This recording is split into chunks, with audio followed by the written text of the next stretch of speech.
नमस्कार, आप देख रहे हैं टोटल न्यूज। मैं हूं आपके साथ कंचन शर्मा। बड़ी खबर का रुख करेंगे, विधानसभा चुनाव की बात कर लेते हैं। विधानसभा चुनाव की तैयारियों में कांग्रेस पार्टी लगातार जुटी हुई है और कांग्रेस की घोषणा पत्र समिति की दूसरी बैठक भी संपन्न हो गई है, जो फिलहाल जानकारी निकलकर सामने आ रही है।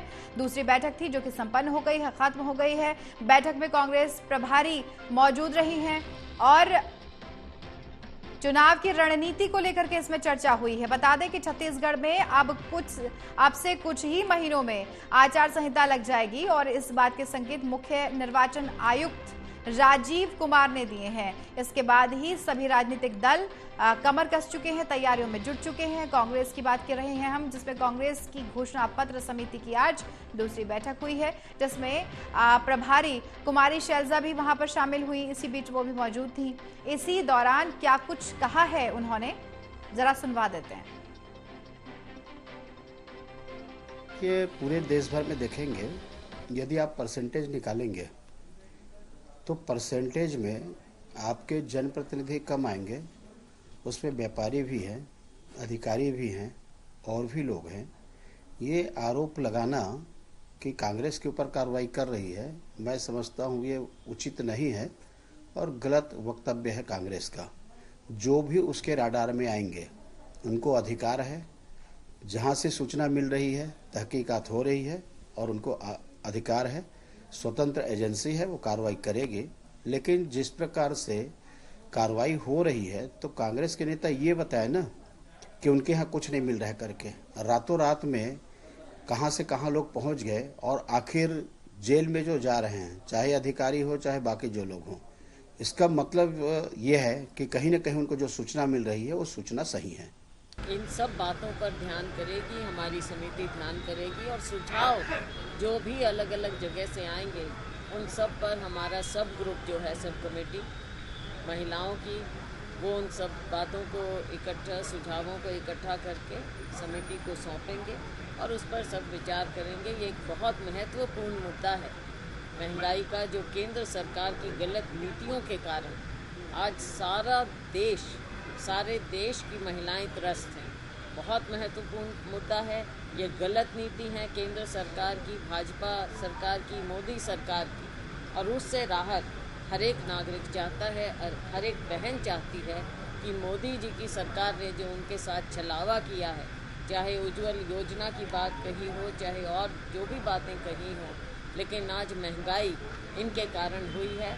इन सब बात इससे पर ज्यादा जानकारी दे रहे हैं हमारे सहयोगी नीरज तिवारी। नीरज, बैठक यहां पर हो रही थी, बैठक संपन्न हो गई है, कितनी देर ये बैठक चली है, क्या चर्चा अहम रही है? देखिए कंचन, बिल्कुल सबसे पहले तो मैं बता दूं आपको कि मुख्य निर्वाचन आयुक्त राजीव कुमार 3 दिनों के छत्तीसगढ़ दौरे पर हैं। आज उनके दौरे का तीसरा दिन था और सबसे अहम बात उन्होंने कही है कि आने वाले समय में जल्द ही जो है आचार संहिता लागू हो जाएगा और एक डेडलाइन कह सकते हैं उन्होंने इशारा कर दिया है कि अक्टूबर के महीने में छत्तीसगढ़ में आचार संहिता लग सकती है। जो जांच है पुलिस की, उसको उन्होंने बढ़ाने के निर्देश दे दिए हैं और इसके साथ ही जो एसपी और कलेक्टर्स की उन्होंने बैठक ली थी, इस बैठक के दौरान कलेक्टरों को भी उन्होंने स्पष्ट कर दिया है कि जो कार्रवाइयां होती है वो चुनाव के दृष्टिकोण रखते हुए अभी से वो कार्रवाइयां शुरू कर दे। खास तौर पर जो मुफ्त में बांटी जाने वाली चीजें हैं राजनीतिक दलों की, उन पर ज्यादातर वो नजर रखें और उस पर कड़ी से कड़ी कार्रवाई की जाए। ये जैसे ही घोषणा हुई है राजीव कुमार की तरफ से, इसके बाद से जो राजनीतिक दल तैयारियों में जुटे तो हुए थे लेकिन उस फुर्ती से नहीं थे। उनकी फुर्ती जो है वो अब बढ़ गई है। कांग्रेस की बात करें तो कांग्रेस की घोषणा पत्र समिति की पहली बैठक कल हुई थी, दूसरी बैठक आज हुई है। इस दूसरी बैठक में जो कांग्रेस की एआईसीसी प्रभारी हैं, छत्तीसगढ़ प्रभारी कुमारी शैलजा, वो भी आज शामिल रही और आज जो बात निकल करके सामने आई उसमें सबसे अहम बात यही है कि कांग्रेस पार्टी का जो घोषणा पत्र होगा 2023 के विधानसभा चुनाव का, उसमें महंगाई अहम मुद्दा होगा। जिस तरह से हिमाचल प्रदेश के चुनाव में कांग्रेस ने घोषणा किया था कि 600 रुपए में सिलेंडर उपलब्ध कराया जाएगा, उस तरह की घोषणाएं छत्तीसगढ़ के घोषणा पत्र में भी शामिल हो सकती है, इस बात के संकेत मिले हैं। यदि दूसरी तरफ बात करें बीजेपी की, तो बीजेपी लगातार जो है वो घोषणा पत्र के लिए सुझाव ले रही है और अब 22 उम्मीदवारों की घोषणा हो चुकी है बीजेपी की तरफ से। वो सभी उम्मीदवार जो है वो चुनाव की तैयारियों में लग चुके हैं, उनको प्रशिक्षण भी जो है वो दिया जा रहा है। इसी बीच जो पूर्व नेता प्रतिपक्ष धर्मलाल कौशिक है, उन्होंने पिछले दिनों जो ईडी की कार्रवाई हुई थी और उसके बाद मुख्यमंत्री ने दिल्ली में जाकर के प्रेस कॉन्फ्रेंस में कहा था कि ईडी जो है वो दबाव बनाने का काम कर रही है और एक तरह से बीजेपी के एजेंट के रूप में काम कर रही है। उस पर उन्होंने कटाक्ष किया है और कहा है कि जिस तरह से मुख्यमंत्री और कांग्रेस पार्टी का दावा होता है कि जो भी ईडी की कार्रवाई होती है उसमें किसी प्रकार के कोई तथ्य निकल करके सामने नहीं आते, तो जो अधिकारी और कारोबारी इन दिनों छत्तीसगढ़ में ईडी के तरफ से गिरफ्तार किए गए हैं और जेल में हैं, उनको जमानत भी नहीं मिल रही है। तो कहीं ना कहीं जो ईडी की कार्रवाई है वो सही है और सरकार अपनी कमजोरी छिपाने के लिए इस तरह के आरोप केंद्र सरकार और भारतीय जनता पार्टी पर लगा रही है। इस तरह की बातें जो है वो सामने आई है। कंचन जी, नीरज, महंगाई और बेरोजगारी की बात कांग्रेस पार्टी हमेशा ही करती है, लेकिन अभी चुनावी माहौल में और कौन कौन से मुद्दे उनको नजर आ रहे हैं, क्या लग रहा है इस वक्त में? देखिए बिल्कुल, मैं बता दूं आपको कि जब 2018 में विधानसभा के चुनाव हुए थे तो उस चुनाव में भी कांग्रेस पार्टी ने ये घोषणा किया था और घोषणा में जो महंगाई है, बेरोजगारी है और किसानों का जो मुद्दा है, ये तीनों अहम मुद्दे थे जिसको शामिल किए गए थे।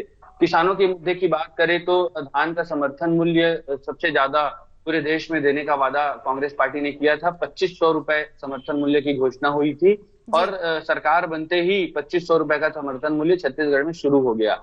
इसके अलावा कांग्रेस ने किसानों के लिए कर्जा माफी की एक बड़ी घोषणा की थी, इस पर भी अमल जो है वो कांग्रेस पार्टी ने कर दिया।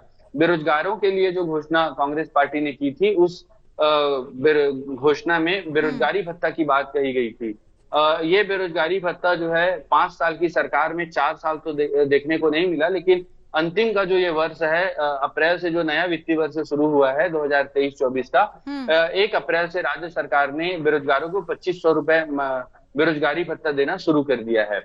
यही रही बात महंगाई की, तो बिजली का जो बिल है वो हाफ कर दिया था राज्य सरकार ने। 400 यूनिट बिजली तक यूज करने पर उपभोक्ता को आधा बिजली बिल जो है वो देना पड़ता है, ये अभी भी लागू है। तो इस तरह की जो बातें कांग्रेस पार्टी ने कही थी उस पर अमल तो किया है, लेकिन अब जो नए घोषणा पत्र में बातें आ रही है कि महंगाई को लेकर गैस सिलेंडर के जो दाम है, करीब 1200 रुपए के आसपास गैस सिलेंडर के दाम है, उसको 600 रुपए कर दिया जाएगा।